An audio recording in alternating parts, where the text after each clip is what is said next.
নমস্কার বন্ধুরা, তনুশ্রী রান্নাঘরে আপনাদের সকলকে স্বাগত জানাই। আশা করছি আপনারা সকলে ভালো আছেন, সুস্থ আছেন। তো আমি তনুশ্রী, আপনারা দেখছেন তনুশ্রী রান্নাঘর। গরমে কিন্তু ঠান্ডা ঠান্ডা লস্যি খেতে আমরা সকলেই ভীষণ ভালোবাসি, সে ছোট হোক কিংবা বড়। লস্যি মানে খেতে ভীষণই ভালো লাগে, আর সাধারণত আমরা দই লস্যি বানিয়ে থাকি। তো যেহেতু এখন সিজনাল ম্যাঙ্গো পাওয়া যাচ্ছে, আর ম্যাঙ্গো দিয়ে কিন্তু এই লস্যি ভীষণই ভালো হয়, তাই আজকে আমি আপনাদের সাথে শেয়ার করব ম্যাঙ্গো লস্যি। এই লস্যিটা কিন্তু খেতে অপূর্ব হয়, মানে কি বলবো, এতটাই টেস্টি হয়, মানে আপনারা না বানিয়ে খেলে কিন্তু বুঝতে পারবেন না যে এটা কতটা সুন্দর হয়। তো তাহলে চলুন আজকে শুরু করে দিই ঝটপট। রেসিপি হচ্ছে ম্যাঙ্গো লস্যি। আর যেসব বন্ধুরা আমার চ্যানেলে নতুন, তাদের কাছে অনুরোধ রইল যে চ্যানেলটাকে সাবস্ক্রাইব করে পাশে থাকবেন। তাহলে চলুন শুরু করে দিই। বন্ধুরা, ম্যাঙ্গো লস্যি বানানোর জন্য দেখুন আমি এখানে গাছ পাকা আম নিয়ে নিয়েছি 3টে। তো এখান থেকে সব আমগুলো আমার লাগবে না, মোটামুটি একটা আম হলেই আমার হয়ে যাবে আজকে। যেহেতু যদি আমি কম পরিমাণে বানাই তাহলে একটা আমে হবে, আর যদি আপনারা দেখুন যে বেশি পরিমাণে বানাবেন তাহলে কিন্তু একটু বেশি করে আমটা নিয়ে নেবেন। তো এটা একদম গাছ পাকা আম, আমাদের গাছেরই পাকা আম, মানে খুবই সুন্দর মিষ্টি আমগুলো। আপনারা চাইলে যে কোনো পাকা আম নিয়ে নিতে পারেন, যে কোনো পাকা আম দিয়েই কিন্তু লস্যিটা বানানো যায়। একটু মিষ্টি হলে তবে বেশি খেতে ভালো লাগে আমগুলো। আর দেখুন আমি আমগুলোকে আবার ছাড়িয়ে নিচ্ছি। এইভাবে ছুরি দিয়ে আমি আস্তে আস্তে আমের খোলাগুলোকে গা থেকে ছাড়িয়ে নিচ্ছি ভালো করে। পুরো আমটা আমি ভালো করে ছাড়িয়ে নেব। দেখুন আমটা কিন্তু আমার ছাড়ানো হয়ে গেছে, এবার আমি পিস পিস করে কেটে নেব। তো দুদিকটা প্রথমে আগে আমি কেটে নেব এইভাবে। দেখুন আমি দুদিকটা কেটে নিলাম, নিয়ে এবার ছুরি দিয়ে আমি এটাকে ছোট ছোট পিস করে কেটে নেব। ঠিক এইভাবে ছোট ছোট করে কুঁচো করে কেটে নিচ্ছি। আপনারা চাইলে দুদিকটা এমনি খোলা না ছাড়িয়ে কেটেও কিন্তু চামচ দিয়েও শাঁসটা বার করে নিতে পারেন, যেটা আপনাদের সুবিধা হবে সেইভাবে করে নিতে পারেন। আমি এইভাবে করে নিচ্ছি, ছোট ছোট করে কেটে পিস পিস করে নিচ্ছি।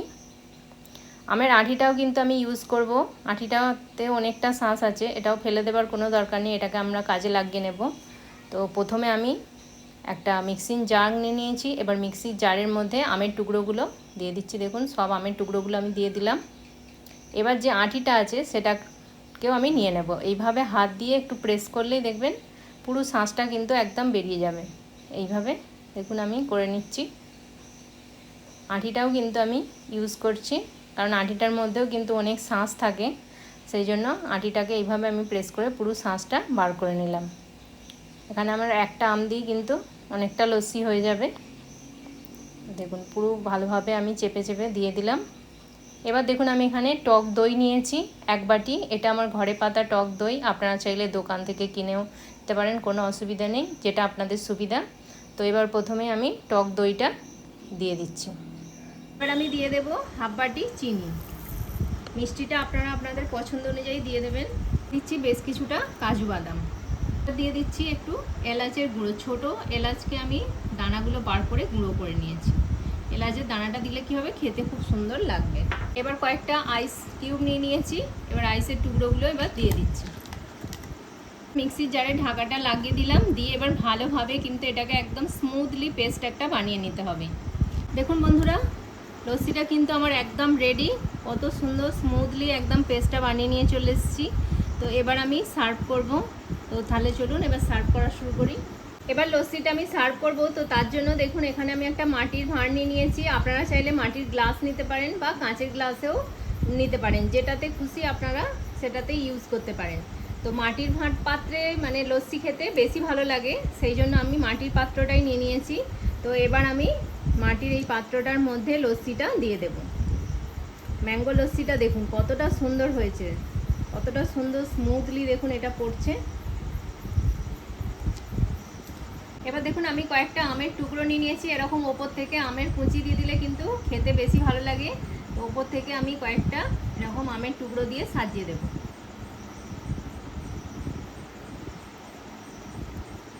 এবার দেখুন আমি কিছুটা কাজু বাদাম আর আমন্ড বাদাম কুচি নিয়েছি, এটা ওপর থেকে দিয়ে দেব। এটা যেমন দেখতেও সুন্দর লাগবে, খেতেও কিন্তু খুবই ভালো লাগবে। যখন আমরা এই লস্যিটা খাবো মুখের মধ্যে বাদামটা পড়বে, ভীষণই ভালো লাগবে। এবার দিয়ে দেব কিছুটা আমন্ড বাদাম, দেখুন কতটা সুন্দর লাগছে দেখতে।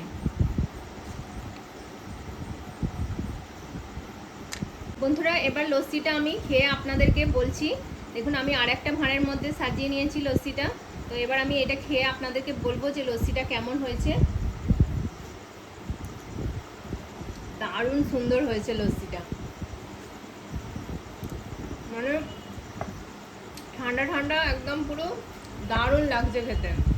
রোদ্দুরেতে যখনই আপনারা কোথাও থেকে আসবেন এরকম কিন্তু ঠান্ডা ঠান্ডা এরকম ম্যাঙ্গো লস্যি বানিয়ে খাবেন, ভীষণই ভালো লাগবে। আর দেখতেও কতটা সুন্দর হয়েছে, কালারটা দেখুন একবার কতটা সুন্দর এসছে। আর খেতে তো মানে অপূর্ব, না বানালে কিন্তু আপনারা বুঝতেই পারবেন না যেটা কতটা সুন্দর খেতে হয়। যেহেতু এখন প্রচুর পরিমাণে আম পাওয়া যাচ্ছে, এই সিজনাল আম দিয়ে এখন কিন্তু এরকম ম্যাঙ্গো লস্যি আপনারা বানিয়ে খেতে পারেন, ভীষণই ভালো লাগবে খেতে। আশা করব আজকের এই রেসিপিটি আপনাদের ভীষণই ভালো লাগলো। আর যদি ভালো লেগে থাকে অবশ্যই কিন্তু লাইক করবেন, কমেন্ট করবেন, আর তনুশ্রী রান্নাঘর চ্যানেলটিকে সাবস্ক্রাইব করে দেবেন। পাশে থাকা বেল আইকনটি প্রেস করে দেবেন যাতে সহজেই আমার নতুন নতুন রান্নার ভিডিও নোটিফিকেশান আপনারা খুব সহজেই পেয়ে যান। আর আপনার বন্ধু বান্ধবদের মধ্যে প্লিজ এটা শেয়ার করে দেবেন। ততক্ষণ আপনারা ভালো থাকবেন, সুস্থ থাকবেন। আপনাদের সাথে দেখা হবে আবার একটি নতুন রান্নার ভিডিওতে। নমস্কার, টাটা।